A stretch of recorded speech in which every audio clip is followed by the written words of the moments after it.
अपने अगले सेगमेंट की तरफ हम बढ़ते हैं, अपने अगले सेशन की शुरुआत करते हैं। तो जो हमारा ये अगला सेशन है ये संगठन आधारित होने वाला है। बीजेपी के संगठन पर आधारित हमारा ये अगला सेशन है और इस सेशन में बात होगी बीजेपी की, जिस तरीके से बीजेपी सरकार की योजनाओं को संगठन किस तरीके से जन जन तक पहुंचाने में अपनी भूमिका निभा रहा है। और सबसे बड़ी बात, आपने भी इस बात को ध्यान दिया होगा कि जब भी बीजेपी सरकार में आई है हर बार उनका फोकस युवाओं पर रहा है कि युवा किस तरीके से राजनीति में आए, ना सिर्फ बीजेपी की ओर आकर्षित रहे बल्कि राजनीति में भी युवा आए, अपनी रुचि बढ़ाए और इसको एज अ करियर देखे। तो ये बीजेपी की बहुत बड़ी खूबी रही है, आपने इस बात को बहुत ध्यान भी दिया होगा। तो इन्हीं सब मुद्दों पर हम चर्चा करेंगे, हमारे साथ खास मेहमान भी जुड़ेंगे और अगला जो सेगमेंट होने वाला है इसको संभालेंगे मेरे सहयोगी पराग गुप्ता। पराग, मैं आपको मंच पर आमंत्रित करना चाहूंगी। सबसे पहले आप मंच पर आइए और अपनी कमान संभालने की जो है शुरुआत करिए। और हमारे जो मेहमान रहने वाले हैं पंकज रामपाल जी हैं, जिला अध्यक्ष बीजेपी के। पूरे जो जिले की जिम्मेदारी है बखूबी निभा रहे हैं, ये किस तरीके से संगठन जिले में मजबूत रहे और कहीं कोई कमी न रहने पाए, सरकार की योजनाओं को जन जन तक पहुंचाने में ये जिम्मेदारी रामपाल जी बखूबी निभा रहे हैं। और हमारे अगले खास मेहमान होने वाले हैं सचिन ठाकुर, भाजपा युवा मोर्चा के जिला अध्यक्ष है। युवाओं में किस तरीके से राजनीति एक अपनी मजबूत पकड़ बनाए और युवा भी खुशी खुशी आकर के राजनीति को स्वीकार करे और बीजेपी को समझें, बीजेपी को अपनाएं, ये जिम्मेदारी काफी अच्छे से निभाते हैं सचिन ठाकुर जी। तो अब हमारे सेशन की शुरुआत करते हैं। ओवर टू यू पराग। बहुत धन्यवाद तुलसी आपका। जैसा कि आप तुलसी को सुन रहे थे, उन्होंने कहा कि संगठन आधारित ये सेशन हमारा होने जा रहा है। इस सत्र में हम बीजेपी के संगठन को लेकर बात करेंगे, जो कि मेन बॉडी के जिला अध्यक्ष भी हमारे साथ मौजूद हैं और बीजेपी के युवा मोर्चा के जिला अध्यक्ष भी हमारे साथ मौजूद हैं। युवाओं को जोड़ने के लिए पार्टी में संगठन की तरफ से क्या किया जा रहा है, संगठन की भूमिका बहुत ज्यादा अहम हो जाती है, क्योंकि सरकार की तमाम योजनाओं को धरातल पर उतारने के लिए संगठन की भूमिका जो है वो महत्वपूर्ण है। आज उसे हम समझने की कोशिश करेंगे कि फरीदाबाद में कितना मजबूत है भारतीय जनता पार्टी का संगठन। तो सबसे पहले पंकज जी, शुरुआत में आपके साथ ही कर रहा हूं। जैसा कि मैंने कहा कि बहुत भूमिका अहम हो जाती है संगठन की, क्योंकि सरकार जो योजनाएं चलाती है धरातल पर कैसे उनको उतारा जाए, जनता को उनका लाभ कैसे मिले, ये सब आपके ऊपर है। कितना मजबूत है भारतीय जनता पार्टी का संगठन फरीदाबाद के अंदर, और क्या आपको लग रहा है कि वाकई में फरीदाबाद के लोगों तक जो योजनाओं का लाभ है, जो विकास है, वो पहुंच पा रहा है? पहले तो मैं आज इस मंच के माध्यम से इंडियन न्यूज़ की पूरी टीम को जी बहुत बहुत बधाई दूंगा, एक ये शानदार सुंदर कॉन्क्लेव आयोजित। देखिए, भारतीय जनता पार्टी एक कैडर बेस्ड पार्टी है। कार्यकर्ताओं से मिलकर ही संगठन का निर्माण होता है और जब सरकार बनती है, सरकार काम करती है, तो जन जन तक उसकी रीति नीति, कोई भी विकास संबंधित कोई भी कार्य योजना होती है, उसको धरातल पर उतारने का काम कार्यकर्ता करते हैं। सब बोलते हैं we are a party with the difference, पर हम कैसे डिफरेंट हैं? 24/7 काम करते हैं और केवल क्योंकि एक लीडर बेस्ड पार्टी नहीं है तो हमारी अपनी एक विचारधारा है। कार्य योजनाओं के साथ साथ उस विचारधाराओं को भी जमीन पे पहुंचाने का काम सभी कार्यकर्ता करते हैं। और भले ही हम जब दायित्व आने जाने होते हैं, कार्यकर्ता हमेशा कार्यकर्ता रहता है। आज देश के माननीय प्रधानमंत्री भी अपने आप को पहले कार्यकर्ता मानते हैं और प्रदेश के मुख्यमंत्री। और जैसे जैसे सरकार काम करती है उस पर ज़मीन पर उसको हर हालत में किस प्रकार से वह कार्य योजनाएं धरातल पे उतरे, उसका रियल टाइम फीडबैक नियमित रूप से सरकार और संगठन के बीच में समन्वय बना रहता है। और जहाँ तक रही फरीदाबाद की बात, फरीदाबाद में संगठन बहुत मजबूत है। देखा तो 6 में से 5 सीटें जीतकर हम सरकार में हमारी, और भले केंद्र सरकार हो, 2014 से ही जब से केंद्र में मोदी जी के नेतृत्व में सरकार बनी, तो हमारे स्थानीय सांसद माननीय श्री कृष्णपाल गुर्जर जी के रूप में हमारा प्रतिनिधित्व केंद्र में है। और 2014 से ही, पहले भले विपुल गोयल जी रहे हो, अभी की सरकार में भी विपुल गोयल जी हैं, राजेश नागर जी हैं, मूलचंद जी भी इस कैबिनेट का हिस्सा रहे, सीमा त्रिखा जी भी इस कैबिनेट का हिस्सा रही। तो ये मजबूत संगठन का आधार ही है कि फरीदाबाद का प्रतिनिधित्व हमेशा से केंद्र में और राज्य में बना रहा। ठीक है, सचिन ठाकुर जी, मेन बॉडी की जितनी जिम्मेदारी है संगठन को मजबूत करने में, युवाओं को जोड़ने की बात भारतीय जनता पार्टी करती है। प्रधानमंत्री भी कहते हैं, मुख्यमंत्री भी कहते हैं कि हम युवाओं को राजनीति में लाना चाहते हैं और इसके लिए बाकायदा पूरा अभियान आप लोग चलाते हैं। कैसे काम कर रहे हैं आप एक युवा होने के नाते युवा मोर्चा में भारतीय जनता पार्टी के संगठन को मजबूत करने के लिए? देखिए, हमारे जिले के यशस्वी जिलाध्यक्ष श्री पंकज रामपाल जी के नेतृत्व में हम लोग काम कर रहे हैं और निरंतर भारतीय जनता पार्टी से युवाओं को जोड़ने का हमारा प्रयास रहता है। अभी चाहे पूर्व में 2024 में चुनाव की बात रही हो, चाहे अपना उसके बाद में हमारे काउंसलर के चुनाव हुए, हमारे 6 युवा मोर्चा के साथियों को पार्टी ने टिकट दे करके ये साबित किया कि भारतीय जनता पार्टी से केवल युवाओं को जोड़ना नहीं है, युवाओं को पार्टी के माध्यम से राजनीतिक क्षेत्र में आगे भी लेकर के आना है। तो टिकट दे करके उन्हें पार्टी ने पार्षद बनाया। आज वो हमारे नगर निगम में मेयर साहिबा मैडम श्री परवीन बत्रा जोशी के नेतृत्व में वो बहुत अच्छे से काम कर रहे हैं। तो युवा मोर्चा निरंतर ये प्रयासरत है कि चाहे वो काउंसलर के चुनाव हों, चाहे विधानसभा के हों, हमारी पार्टी भी इस चीज़ पे फोकस कर रही है पूरा 100%। पंकज जी, जैसा कि आपने खुद स्वीकार किया और हमारे बीजेपी के युवा मोर्चा के अध्यक्ष भी कह रहे हैं, जनता ने भरपूर मौका आपको दिया है फरीदाबाद में। डबल इंजन कहें, ट्रिपल इंजन कहें, हर तरीके से जनता ने आपको इतना मौका दिया कि अब जनता ये चाहती है कि फरीदाबाद विकसित होने की ओर आगे बढ़े। सिटी की हम बात करते हैं, लेकिन क्या धरातल पर उस तरह चीजें फरीदाबाद में अभी उतर पाई हैं या आपको लग रहा है कि थोड़ा वक्त और लगेगा? देखिए, पहले आदरणीय परवीन बत्रा जोशी जी ने भी आपके मध्य ये बात रखी, जो विकास होता है वो एक निरंतर प्रक्रिया होती है। आप जो देश विकसित भी हो जाता है, जो क्षेत्र विकसित भी हो जाता है, ऐसा नहीं होता कि वहाँ आगे विकास की गुंजाइश नहीं रहती। निश्चित रूप से दिशा में आगे बढ़ रहे हैं, हमारे जनप्रतिनिधि इस दिशा में काम कर रहे हैं। और मैं आपको एक लेटेस्ट एग्जाम्पल दूंगा कुछ जगहों को छोड़कर, क्योंकि मैं यहीं पर जन्मा हूँ, यहीं पे पला बड़ा हूँ, फरीदाबाद शहर को इन एंड आउट अच्छे से जानता हूँ। तो अभी 2 दिन पहले बहुत भरपूर बारिश हुई, तो जिन क्षेत्रों में जल भराव, सेक्टर के क्षेत्रों में या कई क्षेत्रों में बहुत जल भराव होता था, बारिश खत्म होने के 2-3 घंटे बाद वह जल भराव नहीं था।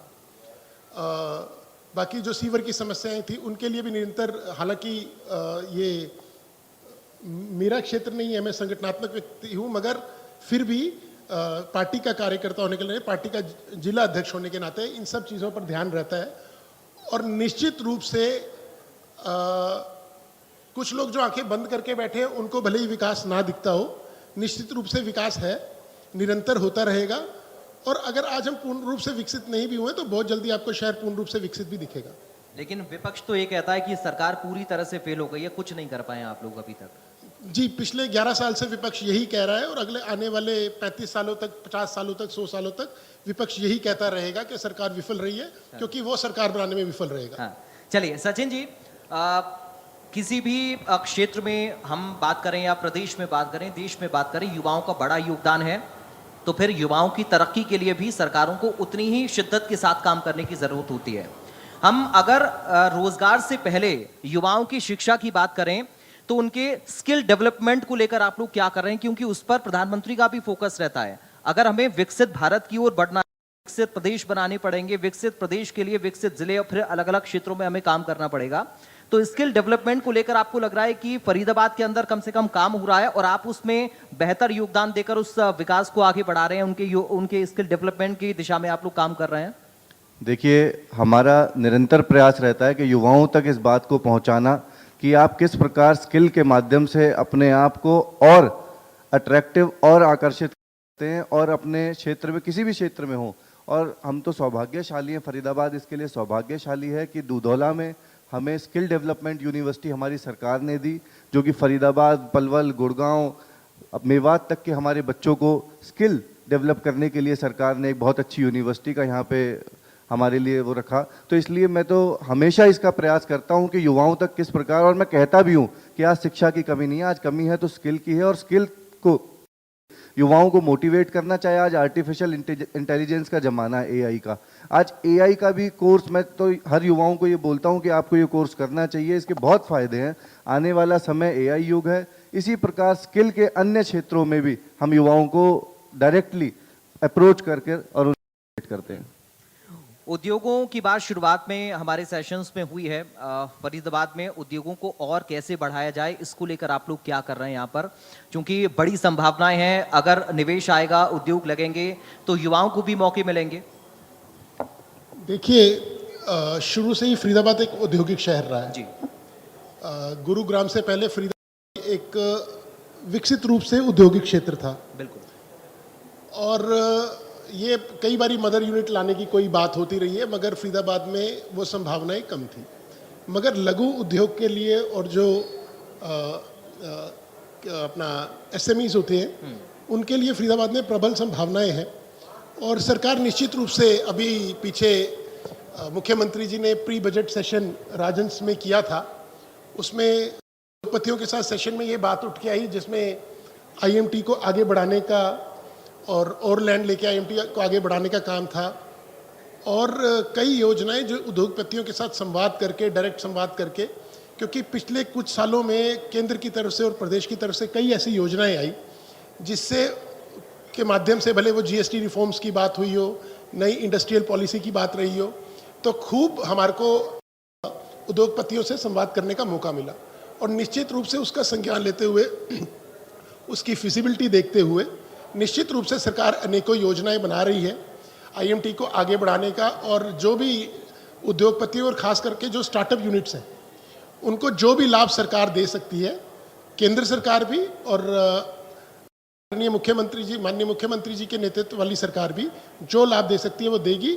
और निश्चित रूप से ना केवल औद्योगिक क्षेत्र पर जिस प्रकार से आप फरीदाबाद की कनेक्टिविटी देख रहे हैं, आईटी क्षेत्र में भी फरीदाबाद आगे बढ़ेगा। और जब आईटी क्षेत्र की बात करते हैं तो निश्चित रूप से उसका जो लाभ होगा वो युवाओं को देखने को मिलेगा। अच्छा सचिन जी, ग्रामीण युवाओं को लेकर, उनके विकास को लेकर, उनके चाहे स्किल डेवलपमेंट की बात करें या उनको हम व्यापार से जोड़ने की या रोजगार से जोड़ने की बात करें, किस तरह से काम हो रहा है? गांव और शहर आपस में कनेक्ट हों, चाहे वो सड़कों के जरिए हों, या फिर हम कैसे विकास गांव तक पहुंचाएं, वहां पर सरकार की योजनाओं को बताएं और समझाएं ताकि उनका लाभ भी लेने वाले आगे आएं और ये समझ पाएं कि अगर इन योजनाओं का लाभ हमें मिलना चाहिए तो क्यों नहीं मिल रहा है, या अगर मिल रहा है तो उनका फायदा हम और कैसे उठा सकते हैं? देखिए, आज फरीदाबाद में तो गांव भी और शहर भी सब बराबर हो गए हैं, लेकिन फिर भी हमारा निरंतर प्रयास ये रहता है कि युवाओं के, और खासकर ग्रामीण युवाओं का, क्योंकि ग्रामीण क्षेत्र हमारे फरीदाबाद में कम है, शहरी क्षेत्र थोड़ा ज़्यादा है, लेकिन फिर भी हमारा ये फोकस रहता है कि किस प्रकार हम युवाओं को ये बताएं कि स्टार्टअप इंडिया को लेकर के आदरणीय प्रधानमंत्री जी का क्या फोकस है। आप किस प्रकार अपनी सोच को, अपनी संकल्प को फरीदाबाद में रह कर के सिद्ध कर सकते हैं। क्योंकि आज का युवा क्या है, आइडियाज़ है, पढ़ाई कंप्लीट है, लेकिन सिक्योरिटी से और मतलब स्टार्टअप को लेकर के, इन्वेस्टमेंट से डरते हैं कि कहीं ना कहीं एक लॉस ना हो जाए और हमें घर ना वापस मुंह मोड़ना पड़े।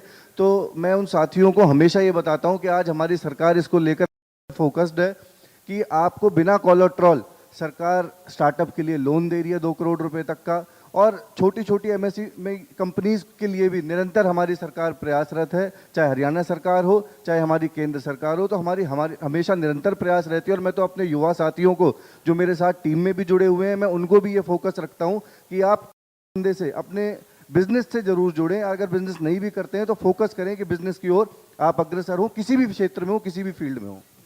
अच्छा सर, एक और मैं पंकज जी आपसे हेल्थ सेक्टर को लेकर थोड़ा सा समझना चाह रहा हूँ, क्योंकि आप संगठन के व्यक्ति भी हैं और प्रदेश में अलग अलग शहरों की, या फरीदाबाद की हम बात करें तो स्वास्थ्य को लेकर कितना काम यहाँ पर हुआ? क्या अभी भी इस तरह की चीजें हैं लोगों के बीच में कि अगर फरीदाबाद में कोई बड़ा इलाज ना मिल पाए तो बाहर लोगों को फिर जाना पड़े, या फिर आपको लग रहा है कि फरीदाबाद उस दिशा में बहुत बेहतर कर पाया अभी तक, या संभावनाएं कुछ अभी बन रही हैं आगे? और देखिए, अगर आप केवल हरियाणा के नहीं भारत के मानचित्र पर देखेंगे तो फरीदाबाद तो एक मेडिकल हब के रूप में उभर कर सामने आ रहा है। अनेकों प्रतिष्ठान, अनेकों हॉस्पिटल्स, 400 बेडेड, 500 बेडेड, भले हमारा वो ग्रेटर फरीदाबाद हो या फरीदाबाद हो, और मेडिकल टूरिज्म के मानचित्र पे भी फरीदाबाद उभर के सामने आ रहा है। अब भले वो जितने भी बड़े हॉस्पिटल्स हैं, मैं नाम नहीं ले रहा हूँ, तो जितने भी बड़े हॉस्पिटल्स हैं वे सब यहाँ पर स्थापित हो रहे हैं। और आने वाले समय में भी जितनी भी बड़ी हॉस्पिटल्स की चेन्स हैं या फिर लोकल जो डॉक्टर्स हैं वो अपने बड़े प्रतिष्ठान मिलके खोलना चाह रहे हैं।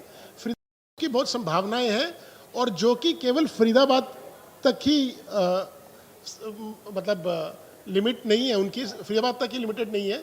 उसके स्वास्थ्य योजनाओं का लाभ, उनके कार्यक्षेत्र का लाभ पूरा हरियाणा, पूरा देश, बल्कि मैं तो पिछले कुछ समय से देख रहा हूं कि मेडिकल टूरिज्म के माध्यम से अंतर्राष्ट्रीय क्षेत्र में भी फरीदाबाद में लोग इलाज के लिए बहुत आ रहे हैं। ठीक है, मैं यही समझना चाह रहा था कि अगर इस तरीके की चीजें फरीदाबाद में हेल्थ सेक्टर में डेवलप हुई हैं, अब विपक्ष को आप क्या कहेंगे यहाँ से एक संगठन के जिला अध्यक्ष के तौर पर? क्योंकि अक्सर विपक्ष का ये आरोप होता है कि साहब हेल्थ सेक्टर में कुछ नहीं हो रहा है, एजुकेशन में कुछ नहीं हो रहा है, किसानों के लिए आप लोग कुछ नहीं कर पा रहे हैं, दोगुनी आय उनकी करने की बात करते हैं, रोजगार नहीं मिल पा रहा है तो उससे पहले पेपर्स में दिक्कत हो जा रही है, पेपर बच्चे नहीं दे पा रहे हैं, पेपर लीक हो जाए, इस तरह की चीजें बहुत सारी हैं।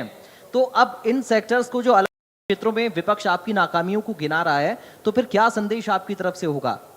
जब भी विपक्ष हमें नाकाम बताने की कोशिश करता है तो वो अपनी नाकामी बता रहा होता है। They have nothing to do, सिर्फ विरोध करने के लिए विरोध कर रहे हैं, क्योंकि नहीं तो उनका अस्तित्व पहले कम हो चुका है और मिट जाएगा। तो कई बारी ये वही वाली बात है कि जब अमृत मंथन हुआ तो अगर देवताओं को पता था कि अगर हम पूंछ पकड़ेंगे सर मांगेंगे, अगर हम सर पकड़ेंगे पूंछ मांगेंगे, तो देवताओं ने पहले बोला हम तो सर पकड़ेंगे। उन्होंने कहा नहीं जी, नहीं नहीं नहीं नहीं, सर तो हम पकड़ेंगे। तो इसी तरह से विपक्ष के पास कोई मुद्दा नहीं है, कोई विचारधारा नहीं है, कोई डेवलपमेंट प्लान नहीं है। अलग अलग प्रोपेगेंडा के माध्यम से केवल के विरोध हमारा रजिस्टर हो जाए और हमारी पहचान बनी रहे, हम भी दिखते रहें।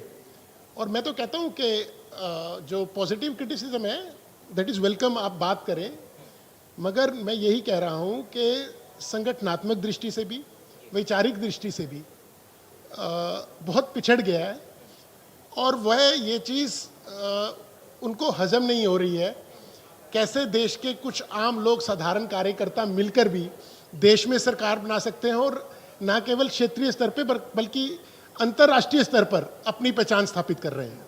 एक आखिरी संदेश मैं आपसे युवाओं को लेकर सचिन जी चाहूंगा, क्योंकि आज फरीदाबाद के युवा इस समिट को सुन रहे हैं, देख रहे हैं, आप लोगों को समझना चाह रहे हैं कि भविष्य की दिशा और क्या फरीदाबाद के युवाओं के क्षेत्र में होने जा रही है। देखिए, मैं अपने फरीदाबाद के खास तौर पर युवाओं से ये अपील भी करना चाहूँगा और एक संदेश मैं अपने माध्यम से अपनी पार्टी, अपने जिलाध्यक्ष पंकज जी के माध्यम से भी देना चाहूँगा कि आप सभी युवा स्किल की ओर तो अग्रसर हो ही हों और आप राजनीतिक क्षेत्र में भी अपना समय जरूर दें। और जिन युवाओं का इंटरेस्ट, मैं कह रहा हूँ इंटरेस्ट नहीं भी है, इंटरेस्ट बनाइए, क्योंकि जब तक युवा राजनीतिक क्षेत्र में नहीं आएगा, जिस प्रकार हमारे देश के प्रधानमंत्री जी का संकल्प है कि युवाओं को और महिलाओं को जब तक राजनीति में आगे नहीं लाया जाएगा, जब तक हमारा देश मानचित्र पर सोने की चिड़िया नहीं कहलाएगा। हम 2047 तक विश्व गुरु अगर बनेंगे तो युवाओं के और महिलाओं के दम पर बनेंगे। तो मैं खास तौर पर अपने फरीदाबाद के युवाओं से ये अपील भी करना चाहूँगा कि आप सभी साथी अपना राजनीतिक क्षेत्र में, चाहे युवा मोर्चा के माध्यम से ही एक अपनी शुरुआत करें राजनीतिक क्षेत्र में। और जब तक आप जैसे युवा, शिक्षित युवा राजनीतिक क्षेत्र में नहीं आएंगे तो मुझे नहीं लगता कि राजनीति से जो लोग डरते हैं, जो लोग परहेज करते हैं, उनकी ये विचारधारा चेंज होगी। तो आप सभी को मैं निमंत्रण और आमंत्रित करूंगा। बहुत धन्यवाद पंकज जी और सचिन जी आपका इस सेशन का हिस्सा बनने के लिए। तो देखिए, भारतीय जनता पार्टी का संगठन बड़ा मजबूत है, ये दावा इस सेशन के जरिए, इस मंच के जरिए किया है हमारे दोनों ही अध्यक्षों ने, जो एक मेन बॉडी के हैं और एक भाजपा युवा मोर्चा के हैं। आने वाले वक्त में फरीदाबाद में और किस तरह विकास को धरातल पर उतारने के लिए बीजेपी के संगठन का योगदान रहेगा, ये भी हम देखेंगे। फिलहाल इस सेशन में एक छोटे से ब्रेक के लिए हम रुक रहे हैं। मैं ओवर टू ही करूंगा पूजा को। पूजा please.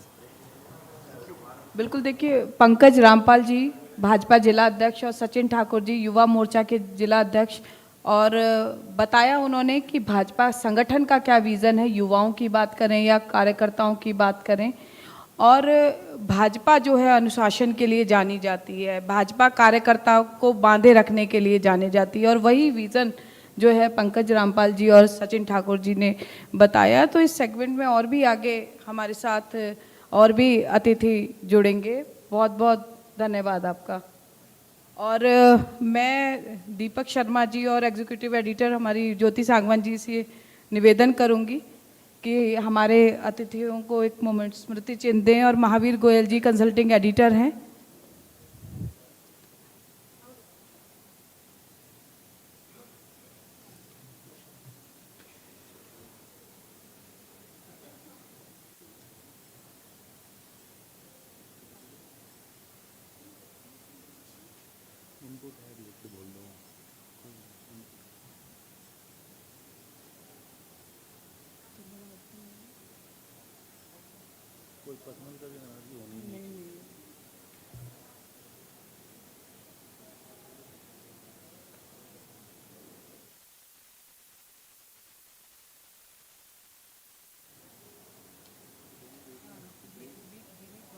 Associate sponsor Navraj, make it big, builder and coloniser, अद्वितीय ग्रुप, बिल्डर एंड कॉलोनाइजर, भूमिका रियलिटी।